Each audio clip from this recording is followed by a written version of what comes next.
Hello, my name's David Runciman, and this is Past, Present, Future. We have come to the penultimate episode in our current series of Bad Ideas. And for these last two episodes, we're looking at topics that relate to what we've been talking about for much of 2024, democracy in Britain and in the United States. And we're talking to our two guides to the elections in Britain and the United States. Today, it's Robert Saunders, who talked to us about the history of UK general elections. And today is going to help us understand what went wrong with British politics when it moved to a system in which party members choose party leaders. Robert, we're talking about something that is specific to British politics, in that we're talking about something that I think we both think has gone somewhat wrong with British politics. I think there are wider implications of this, and we'll get to them a bit later, but we need to get the British context first. We're talking about how the leaders of political parties are chosen. And the first distinction we have to make is between political parties whose leaders could conceivably become prime minister, and there are almost always only two of those, with one or two brief exceptions, but they tend to be illusions. Other political parties have almost always chosen their leaders through various forms of membership, ballot. The Liberal Democrats, the SNP. When you have very few MPs, it's not really an option if you have six to have a leadership election. But the two main parties, the Labour Party and the Conservative Party, certainly through the 20th century, chose their leaders by the ability of an individual to command support of the parliamentary party. And the move that we're talking about is from that to those parties, Labour and the Conservative Party, choosing their leader by balloting their members. So that's the shift that we're talking about. And it happened in the early years of the 21st century. So let's just talk about what preceded it. How would you characterize the previous process? It was a purely parliamentary process? Yes, so broadly speaking, in order to lead a parliamentary party, you had to be able to command the confidence of that party. And so if we go back to the 19th century or the early 20th century, when party discipline was much weaker than it later became, you had to actually be able to command your following. You had to be able to persuade potential waverers to vote with you. You had to be able to hold your own in debates. So there weren't formal elections, but leaders, as the saying went, tended to emerge. People who emerged as able to command their backbenchers and as able to command a political following. In the 20th century, that is then formalised into a system by which members of parliament ballot and elect a leader from among themselves. Though with the Conservative Party, it was relatively late. There are these celebrated stories of vacant leadership positions being filled mysteriously, and eventually, perhaps most famously in 1963, when Harold Macmillan resigned and Alec Douglas-Home emerged at the behest of the monarch as the next prime minister. Pretty mysterious. And in his case, he wasn't even an MP, so he was having to command support. But nonetheless, we're meant to assume that soundings had been taken. And even when that mysterious process, a bit like a producing of a pope, the white smoke went up and a new prime minister emerged. Nonetheless, behind the scenes, there had been some kind of, not electoral process, but sounding of party support in the House of Commons. Yes, what we're really talking about here is a shift in the sense of where does sovereignty lie? The assumption for most of parliamentary history was that leaders must command the confidence of members of parliament, and you produce different kinds of systems that are designed to bring about that result, which are perhaps more or less effective and more or less defensible.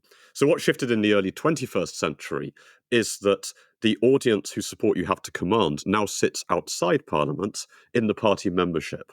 So where this really reaches its apogee is in 2019 and 2022, where we see something that has never happened before, where the choice of a prime minister, the most powerful office in the British government, is taken away from people who are democratically elected and passed to the Conservative Party membership. People who nobody has elected, nobody can hold to account, and who you have to pay a membership fee to join.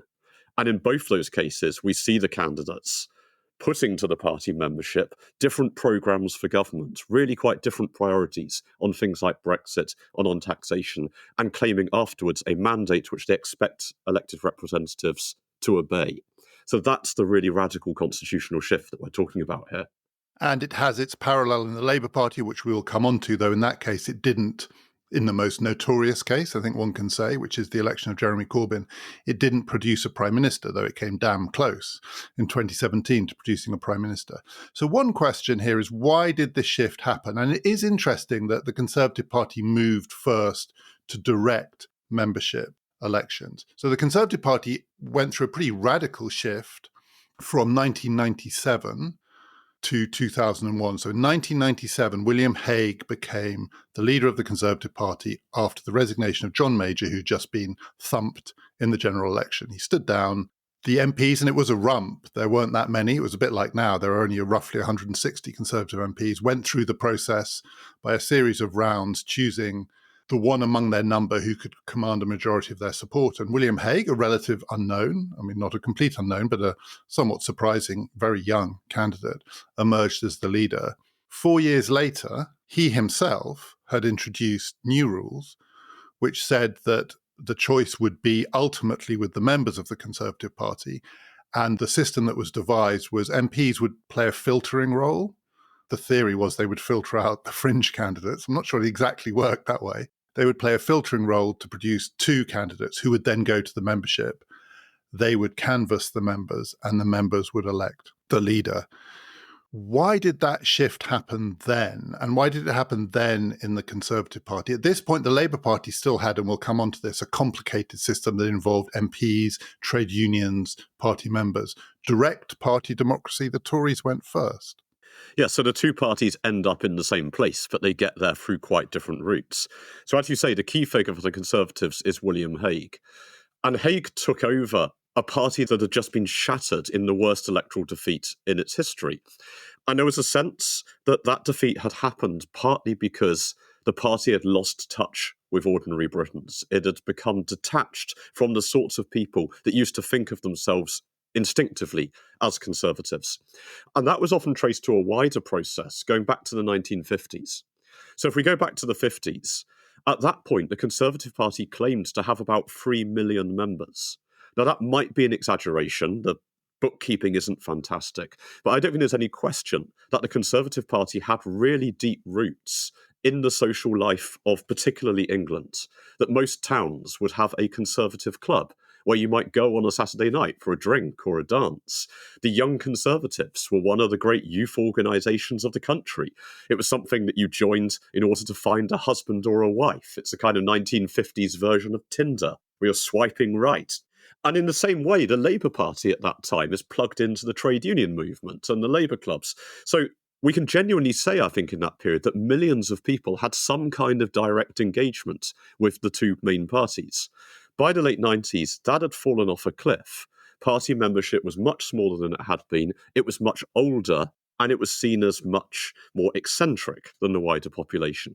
So Hague wanted to rebuild a mass party. That was the dream. He wanted to build a million-strong Conservative Party.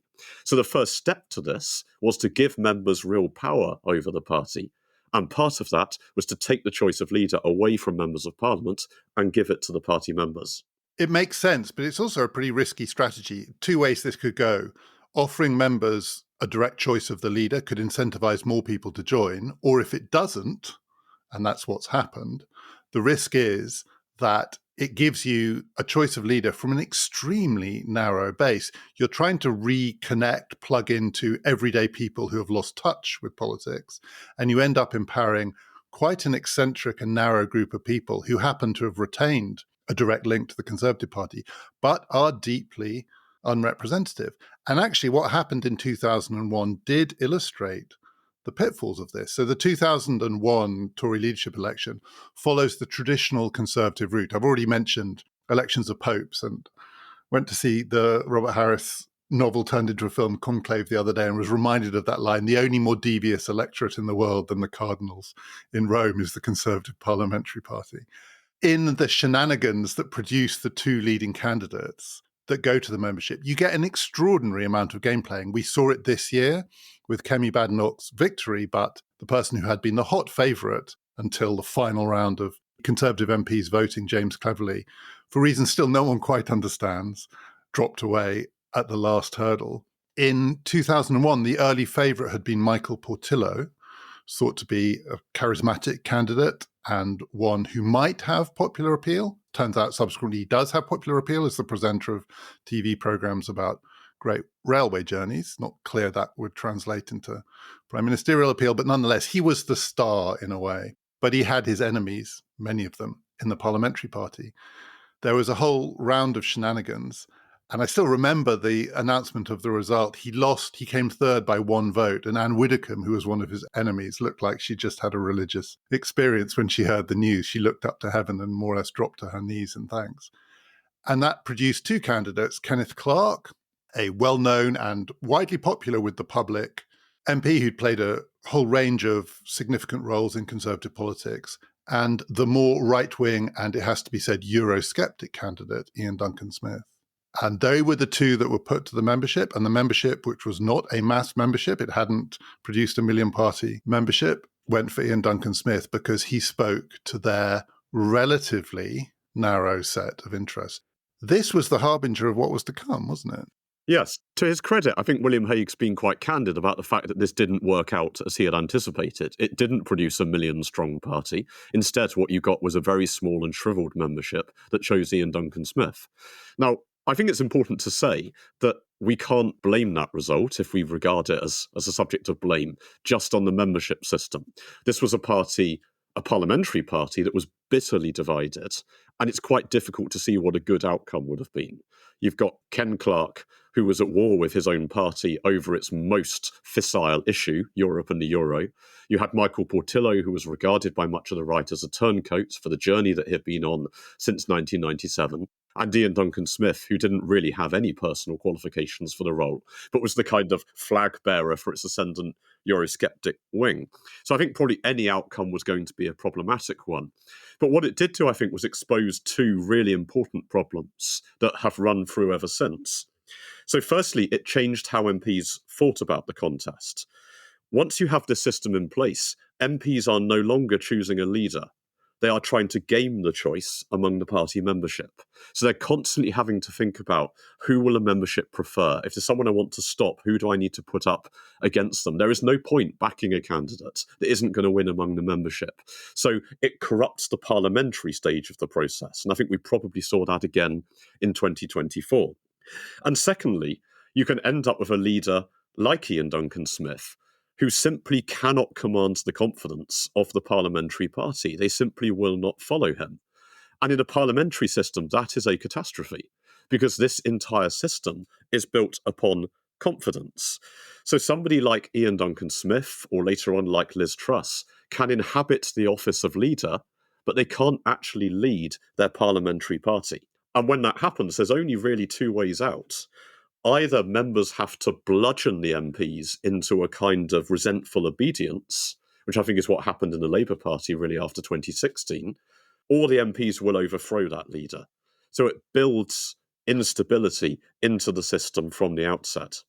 It is one of the ironies of that 2001 election, the first one under this system, that in a way the parliamentary party chose two candidates to go to the members, neither of whom would have been able to command sufficient support potentially in the parliamentary party. Ken Clarke, widely respected and I think quite well liked by his colleagues, but on that one issue, he's a very unusual figure in British politics, central figure to the history of the Conservative Party through the Thatcher years and the Major years. But on the issue of Europe, he was a real outlier in a parliamentary party that was moving in a different direction. And as you say, Ian Duncan Smith, who fitted the mould on some of the touchstone issues, but was strikingly lacking in leadership qualities. He became known as the quiet man, which is not a great nickname for a party leader hoping to become prime minister. He gave a notorious speech in which he said, "Beware the quiet man when he finds his voice," and he was gone weeks later. And again, ironically, the next leadership election that the Conservative Party had in 2003, so scarred were they by their experience only 2 years earlier, that the parliamentary party engineered an outcome, which has happened since. Theresa May's case is another, though not engineered by the parliamentary party, where only one candidate in the end is put forward. So you are spared the hustings and having to parade yourself in front of this slightly eccentric membership. What's really interesting about what you said there is it does change the nature of the relationship with the membership. It gives them a kind of power that they didn't have before, but it also creates this tension. Who in the end is going to be able to dominate whom. What do you think has happened to the relationship in the Conservative Party between the members and the membership? Because we have to be clear here, not only did the million-strong campaign not work, the membership has just continued to shrink, so that in individual constituencies, we are talking about a pretty small number of people. In the most recent election, roughly 150,000 people were eligible to vote. Distribute them across the country. We're not talking about many people. The average age is 65 plus. What do you think is the relationship now between members of parliament in the Conservative Party and the membership? I mean, presumably they know all of these people, right? The advantage of there not being many of them is that at least these are real human relationships. Well, actually, I'm not sure they always are, because we have to remember that the vast majority of party members, and this is true across all parties, are not activists. The vast majority of members never turn up to a meeting. They never post envelopes. They don't canvass. They simply pay their dues. And in that sense, this is about rewarding subscription to parties, not about rewarding participation. So in some cases, actually, there can be a disconnect between the members who are active and who know their MPs and the members who simply send in their forms when an election comes around. But more broadly, I think it's sometimes quite hard to recapture how traumatic the fall of Ian Duncan Smith was for the party in 2003. Because we've got used to the idea that the Conservative Party choose through leaders. We've had a new leader every 5 minutes over the last decade. But that was actually really unusual. This was a party that was celebrated for its loyalty, that very rarely removed its leaders, and many of whose MPs had a real affection for their constituency parties in a sort of Theresa May kind of way. So the realization that they had built a system that was going to put them at war with their leaders and with the members was a real problem. And so because of that, Michael Howard came very close to ending this system. He put forward a series of proposals which essentially would have seen the choice return to the members of parliament. There would have been various ways in which party members could have advised or could have expressed preferences, but the choice would have returned to MPs. So Ian Duncan Smith could actually have been a pub quiz question. Who was the only leader of the Conservative Party who was ever elected by the members? But it just failed to get through the party board. It needed a supermajority and it didn't quite make it. And so it's been in the too difficult box ever since, which is why we've seen these attempts to kind of game elections or, where possible, to prevent an election happening by rallying around a single candidate. So we'll come back to the later stages of this story and the later grief of the Conservative Party around the system that they adopted at the beginning of this century. As you said before, the Labour Party ends up in the same place, but via a different route. And historically, it's very interesting the points at which the changes happen. So for the Labour Party, the first big change from election by simply the MPs in the Commons at a given moment happened at the beginning of the 1980s. There were two celebrated parliamentary elections for Labour Party leaders in the middle of the 1970s and then at the start of the 1980s. The first that produced James Callaghan as the successor to Harold Wilson, and it celebrated partly because of the calibre of the field. The people who stood, it was hotly contested. Many very significant figures, Dennis Healey, Roy Jenkins, Tony Benn, and others. And then in 1980, again, Michael Foot was chosen as the successor to Callaghan by the parliamentary party. But then the first change happened. And the first time the new system came into play was actually another celebrated and fraught election, which was for the deputy leader of the party in 1981, a contest between Dennis Healey and Tony Benn. And that was the first time that the Labour Party employed its new system, which was this very complicated, in a way, compared to what had gone before, tripartite system in which MPs have a stake in this and have a proportion of the overall outcome, affiliated members, which means trade unions, and members themselves. Why did that shift happen, and why did it happen under Michael Foot? So there are a couple of different things going on here. So firstly, there's something fundamentally different about the Labour Party to older parties like the Conservatives and the Liberals. So those older parties were founded inside Parliament and then reached outside and built followings, whereas the Labour Party was founded outside Parliament by trade unions and cooperative societies and came into Parliament from beyond. And so because of that, the Labour Party has always been a little bit torn about whether it is principally a parliamentary party or whether it is a social movement that has parliamentary agents. And there's always been a wing of the Labour Party that thinks of Parliament as where radicalism goes to die. Tony Benn talked about the net curtains hung up by the mother of Parliament, so they're designed to conceal from the people how little power they actually have over their lives. And if you want really transformative socialist policies, actually you have to break the spell of Parliament, and you have to activate Labour as a movement. So a key goal for the left in the post-war period became to put Labour in Parliament under the authority of Labour in the country. And that accelerated in the 1970s because of the sense that the 74 to 79 Labour government had broken its promises. It hadn't carried out its radical manifesto. It had become kind of absorbed by the establishment.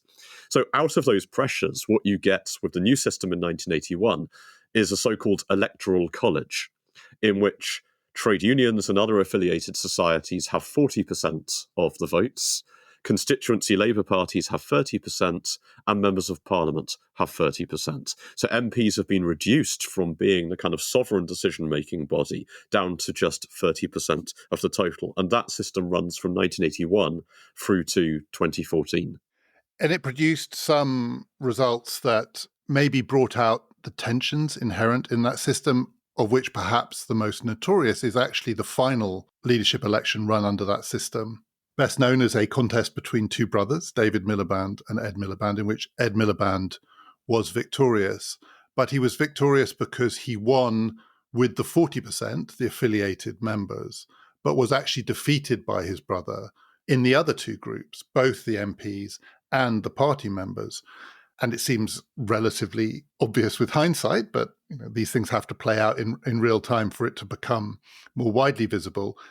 This system did build within itself another kind of tension, which is the possibility that other groups within the party, including the members in this case, might feel that they had been sidelined by the 40%. And even the fact it's 30, 30, 40 is a little bit anomalous. It is going back to the roots of the party. It was a union movement. But in that case, it produced a leader, Ed Miliband. I don't think it challenged the legitimacy of his victory. His victory was very traumatic within his own family, but more widely, I think it was accepted that he had won fair and square. But nonetheless, it highlighted some of the tensions, and he was then the person who changed the Labour Party system. So take us through that period. What was then Ed Miliband's thinking and what motivated him? It is notoriously the case in democratic politics that systems are hard to change because the people who are empowered to change them have just won under the preceding system. So they might be conflicted on this. But in Ed Miliband's case, he wasn't. Yeah, so this is a system that's bookended by two really contentious elections. So you've mentioned the deputy leadership election in 1981, which is a really bloody contest. In fact, quite literally so. There are people fighting in the toilets at the Labour Party conference. And Dennis Healey narrowly defeats Tony Benn. But the spread of votes is really remarkable. Healey won 2/3 of members of Parliament, but Tony Benn won more than 80% of constituency parties. So this really holds up for everyone to see the chasm that now exists between the constituency parties and the elected representatives. It then actually ticks along fairly uncontroversially for the next 30, 40 years, because broadly speaking, each section of the Electoral College votes in the same way on Neil Kinnock, John Smith, and Tony Blair. And in Tony Blair's case, it was aided by the fact that it could have been a pretty testy election, but his main rival, Gordon Brown, agreed to stand down, which meant actually in each of those cases, it wasn't that hotly contested. There was a clear favourite, wasn't there? Kinnock, Smith, Blair. It would have been an absolute earthquake if any of them had lost by the time it got to balloting. Right, these are much more like coronations than elections. And of course, in 2007, we get an actual coronation in that Gordon Brown is simply elected unopposed. So there is no contest at all. In 2010, though, as you say, we get this very odd result in which David Miliband wins among the MPs and among the party members, but Ed Miliband wins heavily among the affiliated organisations and trade unions. And so we get this odd situation in which both members of Parliament and party members can feel slightly hard done by, and Cameron punches that bruise consistently for the next 5 years. So out of that, we get the Ed Miliband reforms of 2014, in which anybody who can win the nominations of 12.5% of the parliamentary party, can go forward to the membership. Trade unionists can vote as affiliated members, but no section of the party has any special status. And Ed actually phrases that in much the same way that William Hague had done in the 1990s. So he says, if you vote for these reforms, you will be voting for Labour to be a movement again. These changes will ensure that this party never again loses touch with this country. It's about, again, building a mass party much more connected to ordinary, if you like, median voters. And of course, that's the change that produces Jeremy Corbyn. And actually, if anybody ever doubts the importance of constitutional changes, when you go back and reread those debates, most of the commentary says, oh, this is boring. It's not going to make any difference at all. Len McCluskey of the Unite Union says it's less important than a football match. And yet, it turns the Labour Party upside down and has extraordinarily radical consequences. And it also raised what is a central question in all of these arguments about how to reconnect the parliamentary party to the members. Who gets a vote? How long a membership do you need? Can you simply join the party in order to vote? Are there any thresholds that have to be crossed in order to prove the bona fides of the member? And in this case, and it's one of the things that critics of Ed Miliband and Jeremy Corbyn blamed Ed Miliband for, he relaxed the rules significantly such that it was possible simply to pay, I think it was £3, wasn't it? In order essentially to buy yourself a vote. You would become a member on those terms. And many people who weren't Labour Party members joined in order to vote for Jeremy Corbyn. Right. And I think a consistent theme of this conversation is that these things are all done with the very best of intentions. The idea of the £3 membership was that you expand democratic engagement. You recognise that Labour is more than just the people who want to be a member all of the time, that there's a larger penumbra of people that you can bring into this conversation. But of course, what it makes possible is that classic 80s term entryism. Entryism not just by left-wing groups like Tusk or the Communist Party, but actually there were attempts by Conservatives to register, to get in, to vote in a disruptive way in a Labour leadership election. Now, how much impact that actually had is, of course, very difficult to know.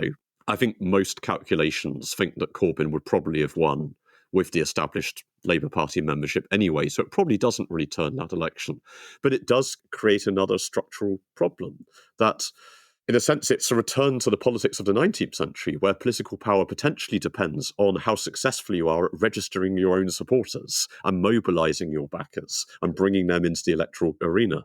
My memory of the 2015 election was there was a moment during the campaign when Corbyn's leadership went from impossible to inevitable without passing through that period where it was merely improbable. And this was partly because the voting preferences of Labour Party members were not well understood. Polling organisations were not particularly set up to canvass this electorate. And there were a number of Labour Party MPs who effectively lent their votes to Jeremy Corbyn so that he would be one of those who passed the threshold and went to the membership, with absolutely no idea at all he could conceivably win, but in the belief that it would broaden the debate and it would make it a more pluralist contest and it would give some of the more alienated supporters on the left a feeling that they had a stake in this contest. They were completely blindsided by the result, more than in any other of the elections that we've talked about. And it is one of the features of this that the members often do surprising things because they are not particularly well understood by the media classes, by the pollsters, and maybe even by the parliamentary party. Right. The fact that Jeremy Corbyn was on the ballot paper at all in 2015 was a mark of the complete failure to recognise how much had changed. He needed 35 MPs to nominate him, and he only got that number because a number of MPs who wouldn't have voted for him in a contest with Dracula lent him their votes, as you say, in order to broaden the debate. So people like Margaret Hodge, Emily Thornberry, Neil Coyle, and Sadiq Khan, they thought he would broaden the debate, but somebody else would win. And in that sense, it was a spectacular failure to recognise that decision-making power had now moved and they couldn't actually control what was going to follow. And people will have different views on whether Jeremy Corbyn was a good pick or not. I don't think we can say that member-led parties are a good idea or a bad idea because they produce Jeremy Corbyn. But they do again demonstrate that massive structural problem, which is that this contest put in charge of a parliamentary party a man with whom the vast majority of its MPs fundamentally disagreed. They disagreed on his positions on things like whether Britain should be in NATO, whether it should be in the European Union, whether it should have nuclear weapons, how it should engage with republicanism in Ireland, or with radical groups in the Middle East. These were not small questions. And the result of that was that for the first year of his leadership, he could barely assemble a front bench. So regardless of which side was right or which side we sympathise with, it made it almost impossible for the major opposition party to function in the House of Commons. And then we had perhaps the most farcical of these elections, which was the one that came the year later in 2016, when Jeremy Corbyn was challenged by a relatively obscure MP called Owen Smith. But the reason it had happened is that the parliamentary party had withdrawn its support from Corbyn's leadership. His shadow ministers had resigned drip, drip, drip, drip, and he simply couldn't command the support of the party in the Commons. So it went back to the members, and the members said, in a two-person contest, by roughly 2/3 to 1/3, back you go. The parliamentary party have to suck this up. And they did.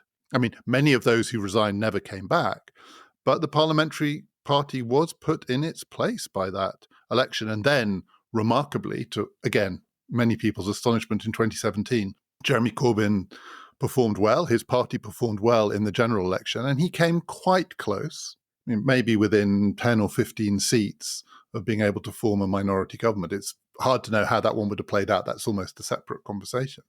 But the parliamentary party was effectively disciplined by the membership in 2016. I think this is a really underrated moment in constitutional history, actually, and it brings out a significant difference between the Conservative Party and the Labour Party's rules on the leadership, because the Conservatives had solved their problem with Ian Duncan Smith by removing him in a vote of no confidence. Labour MPs, as you say, tried to do the same thing in 2016, and under the Conservative rules, that would have been the ends. You're not allowed to run again as a Conservative leader once you've lost a vote of no confidence. Labour doesn't have that provision. So Jeremy Corbyn was able, despite having 80% of his parliamentary party voting no confidence in him, to go to a vote of the membership, at which point they were able to overrule Labour's elected representatives and say, no, we are in charge, and to reinstall a parliamentary leader. And that is a constitutional milestone. It establishes that you can lead a major parliamentary party, even if that party has no confidence in you, because the members, not the elected representatives, are now supreme. Now we need to come back to the Conservative Party. So the Labour Party story from this point on comes back to something that's a little steadier and more stable, in that there's only been one leadership election since. It produced Keir Starmer as the leader. It has created some tensions. There has been quite a lot of noise around the fact that to win that election, Starmer adopted some Corbyn-friendly positions, which he has very comprehensively ditched, first in opposition and now in government. But nonetheless, I don't think there's much of a sense around Starmer's leadership. People may have issues with it, but I don't think the manner in which he became leader of the party is the big one. In the case of the Conservative Party, as you said, there were two elections in particular that stand out in British political history because of the significance they gave to this narrow electorate in choosing not just a party leader, but a prime minister. The electorate bound the monarch, never mind the parliamentary party. First in 2019, Boris Johnson, and then in 2022, Liz Truss.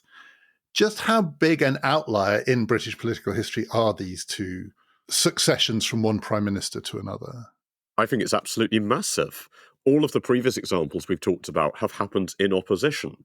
Whereas what happened in 2019 and 2022 is that for the first time ever, we saw essentially a kind of private corporation, a group of people outside Parliament with no democratic mandate, deciding between the candidates for Prime Minister, deciding who would sit in number 10, who would acquire all of the powers of the executive.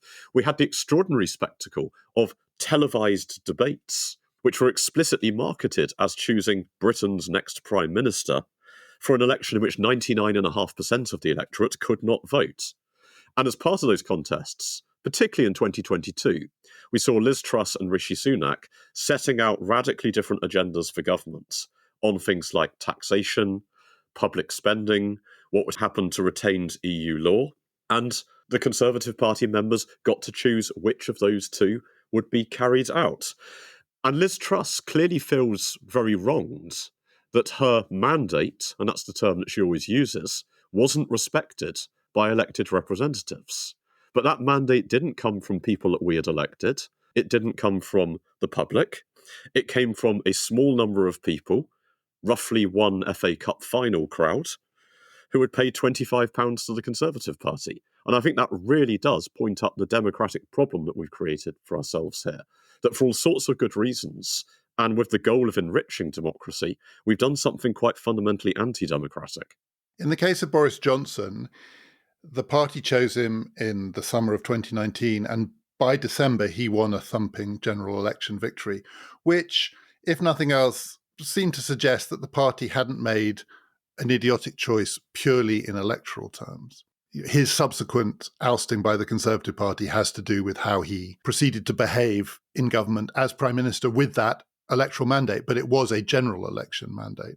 Liz Truss's case is very different. Now, you said, we're not going to criticize this system because of the people who end up winning under it. It's more the principle of the thing. I think for you, this is a legitimacy question. As you say, it's very striking the way you put it. A private corporation is choosing the Prime Minister of the country. In Liz Truss's case, she feels aggrieved that the party went against the membership. I don't remember when she won that there was much of a sense, if you compare this with Corbyn, that the parliamentary party were not willing to line up behind her had she proved to be even minimally competent, certainly in the early weeks, the first choices that she made around her emergency budget and so on. It was a loss of faith in her ability to govern, and it was panic in the markets that did for her, rather than the idea that there was a big divide here between the views of the members and the views of the party. I may be reading this wrong, but the views of the members and the views of the party didn't seem to me to be massively misaligned, though it is true that she didn't win the votes within the party. Rishi Sunak came out on top. But I don't remember when she won that there was a feeling, as there was with Corbyn, right, here we go. There's now going to be a standoff between the parliamentary party and the membership. In her case, wasn't it more that she just wasn't up to it? Yes, I think that there is a difference here between Liz Truss and Jeremy Corbyn. That Jeremy Corbyn, for right or for wrong, had spent 30 years saying things that were diametrically opposed to what most Labour MPs by 2015 believed on, as we've discussed, very big questions of state. That wasn't the case with Liz Truss. But I think what is becoming increasingly clear, the more that comes out about that period, is actually how little confidence Conservative MPs had in her, and certainly those who had worked with her and would expect to work with her in government. I think Sajid Javid, for example, has been quite candid about the fact that he endorsed Liz Truss because he knew that she was going to win among the members. He wanted to be in her cabinet, and he hoped that in her cabinet he might be able to control some of her crazier tendencies, which didn't really work out. But again, points to that problem that, as you say, for me, this isn't about the choice of individuals. It's about the legitimacy case, and it's about the structural problems that it creates inside governments, that it has the effect of making MPs back leaders that they don't actually support, and then trying to twist and bend what they actually do in power. And that's not a system that's going to produce good or stable government.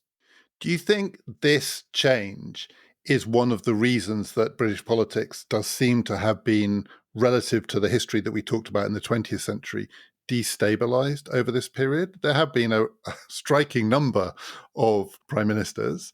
Lots of other things have been going on, COVID, the Brexit referendum. I don't think we can, well, Brexit referendum maybe is a separate question. I don't think we can blame those things on the shift in how party leaders were chosen. And after all, it was David Cameron who brought in the Brexit referendum. I don't think that's because of his pitch in 2005 to become Conservative Party leader. But there is an instability in British politics. There is a kind of, it feels fragile in some of the chains that hold the arrangements in place. Do you think this is a part of it? Yes, I do. I don't think it's the only part of it. We could look almost anywhere in the democratic world at the moment, and we can see all sorts of really powerful winds that are buffeting politics. And in terms of populism, in terms of what social media is doing to democracy, there are all sorts of larger structural changes as well about things like how long MPs actually spend in Parliament, how much experience they have. So I don't want to pin everything on this. But I was totting up the list earlier, and I think since this system came in, party members have chosen 6 leaders of the big 2 parties. I'm not including Kemi Badenoch because she's only just arrived.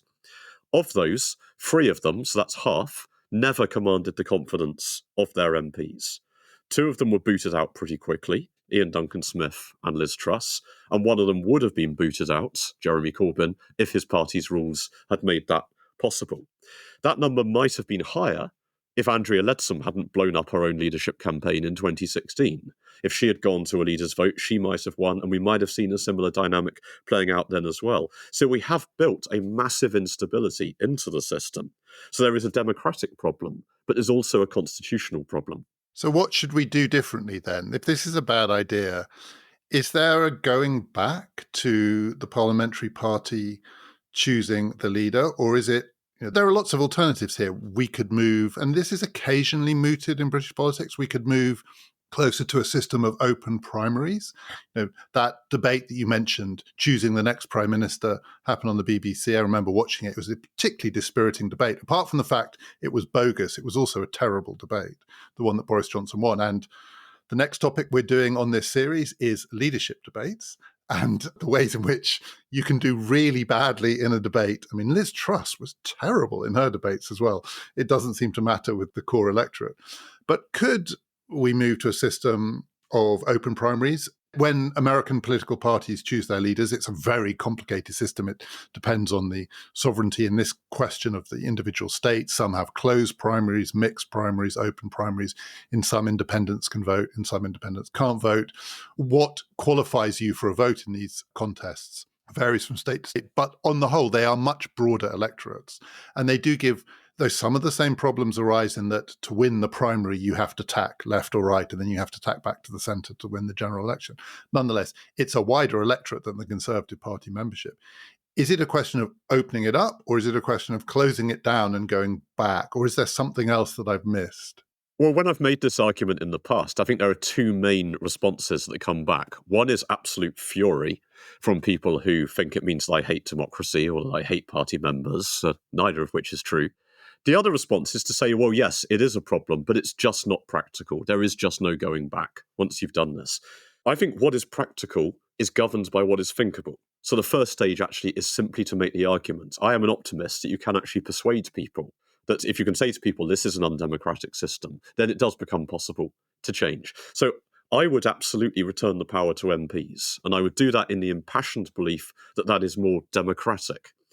Because fundamentally, in a democracy, power has to come from the people, and it can come directly, as in a presidential system, or it can come indirectly, as in a parliamentary system, where we vote for members of parliament, and members of parliament in turn vote on laws, on taxes, and those who should fill executive office. If we actually want leaders who have personal mandates and who can use those personal mandates against Parliament, as Boris Johnson did in 2019, then we should do it properly. We should have a presidential system in which parties nominate candidates, but we, the public, decide whether or not they exercise power. If we don't want that, if we want a parliamentary system, then I think we should make our leaders in the same way that we make our laws or our taxes, through elected representatives in Parliament. But I don't think that that means just saying that everything before 2001 was fantastic, that we just roll the clock back. I think a theme of this discussion in some ways has been that member-led parties were the wrong answer to a set of genuinely important questions and a set of real problems about a feeling of democratic disempowerment, a sense of disengagement and disaffection among party members, a lack of fresh thinking in politics. There's no doubt that for good or ill, Corbynism and Trussism brought fresh ideas into their parties. So I do think that we need to address those problems, but we need to do that in a way that doesn't take key powers of the state, like the question of who should be prime minister, and turn that into a subscriber benefit for people who pay a fee to a party. So by all means, let's talk about how do we change how MPs are nominated? How do we give party members a bigger role in the choice of MPs or in policy formation or in political education? By all means, let's talk about how we change the electoral system so that people feel they have more choice. Let's think about how we can use things like citizens' assemblies to inject new ideas into our politics. But we've always got to be thinking, where is the chain of accountability between those who exercise power and those among the public who ought to be bestowing it? Because the fundamental question of politics is, how do you achieve power? And we've changed that very radically in a way that I think has de-democratized power, and that's an alley from which we should be reversing out.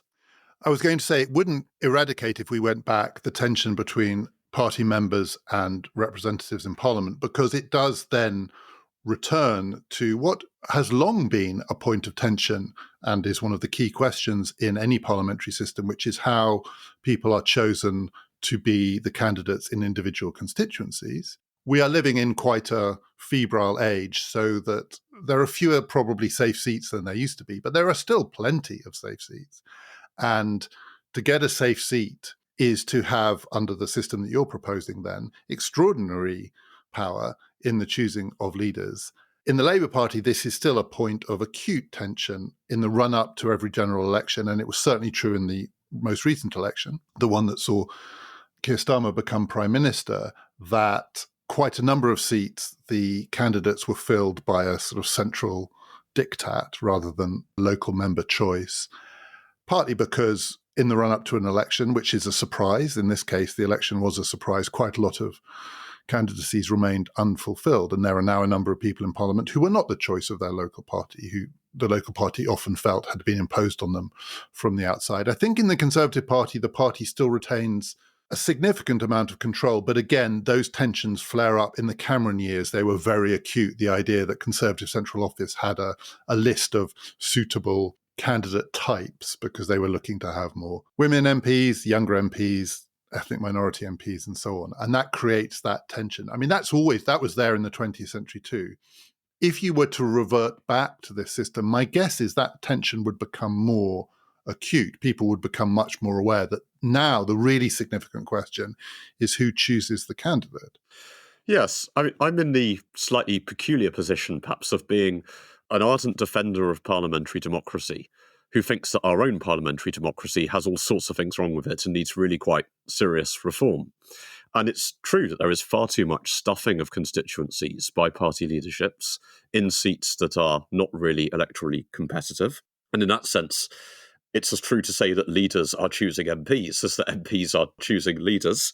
There is far too little tolerance of dissenting opinions within parties. There's a real mania, I think, particularly over the last couple of decades, for burning out dissenting opinions within parties. Party members are often treated by their leaders as if their job is simply to sit at party conference and clap, provide funding when it's needed, and perhaps wander around at elections stuffing envelopes through letterboxes. So I do think there are all kinds of ways in which we need to reform the system. And I think there are areas in which party members have legitimate functions. And one of them is choosing candidates to put forward to elections. So I mean, my idea would be one in which party members have a lot more say over who the candidates are. And voters have a lot more choice because we have an electoral system that doesn't limit them really to one or two realistic options. One more counterexample I want to offer you, which is Australia. So I take your point that a primary system on the American model implies a move towards a more presidential version of politics. Once you have a parliamentary system, the authority of members of parliament is the central strand in the line of accountability that runs from those who exercise power, the executive, and the electorate. Australia was the country that stuck with members of parliament choosing leaders longest in major parliamentary democracies, and that the change to membership elections only happened relatively recently for the Australian Labour Party. And I think in the case of the Liberal Party, I think it is still true that were there to be a leadership election tomorrow, it would be the members of parliament who would decide the leader.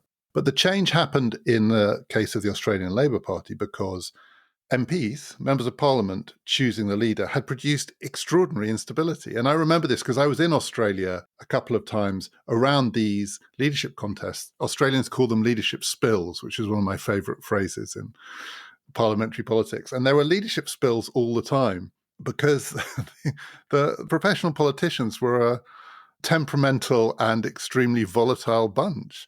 And they were constantly stabbing their leaders in the back over this period that we have characterised as being unstable in British politics following the change that we've been talking about here.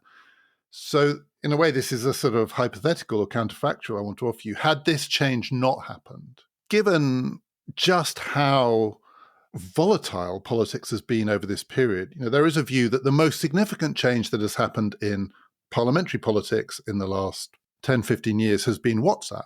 The ability of members of parliament to create these little groups, or in some cases big groups, constantly feeding each other with suspicion and rumour and plot and counterplot and so on, particularly in the Conservative Party in Britain, but I think it's true in the Labour Party too. There are WhatsApp groups everywhere among MPs, and there is a kind of inbuilt instability here. I'm not completely convinced that it would have been more stable had this system been run the old way through the parliamentary party. And we would have had at least one more change of leader than we did have, because Corbyn would have gone. Of course, Corbyn would never have arrived, so that doesn't really make sense as a counterfactual. But nonetheless, my feeling is we might have had as many prime ministers under any system over this period. I think that's entirely possible. And we should remember that since the Second World War, more than half of all prime ministers have come to office in the middle of a parliament, not at a general election. So changing leader during a parliament is entirely normal, it's entirely healthy, and it's entirely democratically legitimate. But that makes it even more important that we think about how we do that. Do we want to make those changes through people who, whatever their faults, and I'm not claiming that MPs are platonic guardians or are especially wise or will always make good decisions, but do we want the choice to be made by people who are democratically elected or by people who are not? And that seems to me a really important distinction.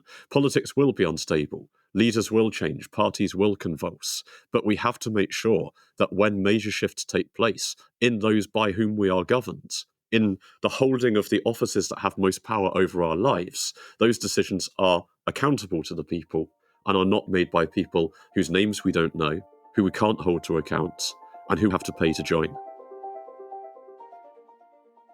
Thank you to the many of you who have taken us up on our Christmas gift offer. I need to let you know that today is the last day if you would like the book part of that gift package to be sent overseas, that you need to sign up. I'm afraid after today, the overseas part of that offer will be closed. However, if you would like the book to be sent within the UK, there are 10 more days to sign up. The closing date is the 15th of December. But it is also the case that right up until Christmas and beyond, if you would like to gift PPF Plus to someone who will get all of our bonus episodes and ad-free listening to the podcast, we have a 12-month option, we have a 6-month option. To find out about all of this and our merch too, mugs and bags, just go to our website. All the information you need is there, ppfideas.com. The final episode in this Bad Ideas series is going to be with Gary Gerstle. And we're going to be talking about what's wrong with the idea of televised leadership debates. Do join us for that. This has been Past, Present, Future, brought to you in partnership with the London Review of Books. Past, Present, Future is part of the Airwave podcast network.